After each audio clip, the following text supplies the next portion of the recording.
تخيل لو اتعرض عليك نص ملك دولة عظمى وكمان هتعيش ملك متوج، والمقابل هي كلمة واحدة بس تتنزل فيها عن مبادئك، هل هتوافق؟ تعال احكي لك عن الصحابي اللي الموت عنده كان اهون من انه يبيع دينه بكنوز الارض.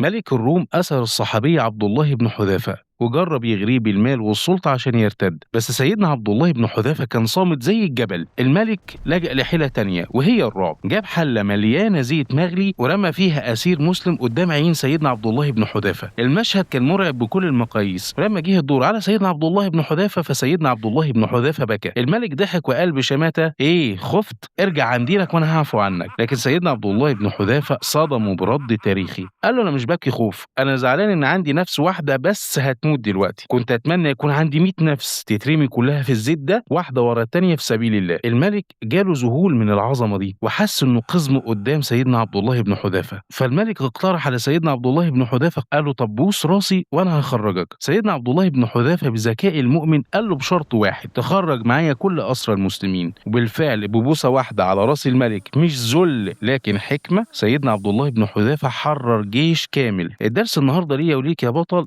ان الدنيا كل يوم بتعرض علينا صفقات عشان نتنازل عن مبادئنا وعن ديننا مقابل مصلحة مؤقتة. الثبات على المبدأ مش بس قوة، ده ذكاء بيخليك انت اللي تفرض شروطك في الاخر. ودي كانت حكاية يقين بطلها الصحابي عبد الله بن حذافة.